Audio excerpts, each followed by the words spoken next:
ABD merkezli Uygur Proje Vakfı'nın düzenlediği Zaman ve Biz İstanbul'da 20 Konuşma 2023 etkinliği 23 ve 24 Eylül tarihlerinde İstanbul Sabahattin Zaim Üniversitesi'nde gerçekleştirildi. Toplantıyı düzenleyen Amerikan Ulusal Havacılık ve Uzay Dairesi NASA'nın kıdemli mühendisi ve Uygur Proje Fonu Başkanı Dr. Erkin Sadık toplantının düzenlenmesi fikrinin sürecini anlattı. Çin Komünist rejiminin gerçekleştirdiği soykırım yoğunlaştıkça tüm Uygurlar ciddi manevi acılar yaşadı. Bazı insanlar kendilerini depresyonda hissetmeye başladı. Yurt dışındaki Uygur halkı bundan sonra nasıl yaşayacağını bilmiyordu. Böyle bir dönemde yurt dışında yaşayan Uygur aydınlarının rolünü oynamak, halkı doğru yola yönlendirmek, gerekli bilgileri onlara kazandırmak amacıyla böyle bir etkinlik düzenledik. Bu amaçla Uygurların şu anda yaşadığı krizler nelerdir? Bu sorunların ve krizlerin kaynağı nedir? Bunları çözmek için alınacak önlemler nelerdir? Soruları hazırlayıp Uygur aydınlarına gönderdik. Çağrıya 45 aydın yanıt vererek 50 makalenin özetini sundu. 37 aydının 44 makalesi resmi olarak seçildi. Bu yazıları derledik ve makale koleksiyonu halinde yayınladık.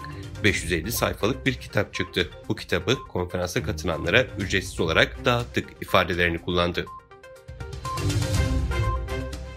Çin işgalinin 74. yılında 29 Eylül 2023 tarihinde İstanbul'da Doğu Türkistan soykırımını anlatıyoruz. Resim sergisi ve tanıtım etkinliği düzenlenecek. Çin işgalinin 74. yılında Türkiye merkezli Uluslararası Doğu Türkistan STK'lar Birliği ve çeşitli dava gönüllüsü STK'ların işbirliğiyle 29 Eylül 2023 tarihinde İstanbul'da Doğu Türkistan soykırımını anlatıyoruz temalı resim sergisi ve tanıtım etkinliği yapılacak.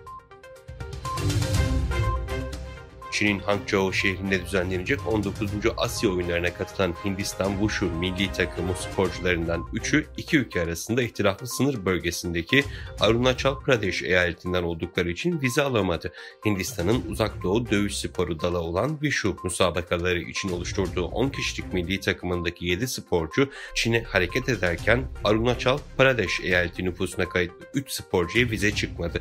Çin, Tibet özel bölgesinin parçası olarak gördüğü Arunachal Pradesh eyaletinin varlığını kabul etmediğinden buradan gelen Hint vatandaşlarına vize ve seyahat izni vermeyi reddediyor. Çin Devlet Başkanı Xi Jinping 10 yıl önce dile getirdiği küresel topluluk vizyonunu kamuoyuna açıkladı. Belgede Çin'in bu vizyon doğrultusunda çalıştığı ve daha fazla ülkenin katıldığı vurgulandı. Çin dış politika hedefini ifade eden bu vizyonu diplomaside de kullanıyor. Dışişleri Bakanı Wang Yi, Pekin'de düzenlenen basın toplantısında belgenin Çin'in büyük ülke diplomasisini belirleyen idealleri ortaya koyduğunu belirtti. ABD'nin Güney Koreli çip üreticileri Samsung Electronics ve Hynix ise ABD çip ekipmanlarını Çin'e getirmek için lisans alma zorunluluğu konusunda tanıdığı muafiyeti süresiz olarak uzatması bekleniyor. Yonhap haber ajansının ismini vermediği kaynaklara dayandırdığı habere göre ABD Ticaret Bakanlığı Güney Koreli Yonga üreticileriyle Çin'de hangi ekipmanların kullanılabileceğine ilişkin ayrıntıları görüştü ve ABD'nin bu hafta içinde ilgili açıklamaları yapacağı bildirildi. Çin, Orta Asya merkezli birçok ülkede nüfuzunu arttırmak için bir takım hamleler yapıyor. Çin'in Kırgızistan Acil Durumlar Bakanlığı'na bağışladığı 2 set seyyar hastanenin teslim töreni Pazar günü Bişkek'te yapıldı. Kırgızistan Cumhurbaşkanı Sadır Japarov ve Çin'in Kırgızistan Büyükelçisi de törene katıldı.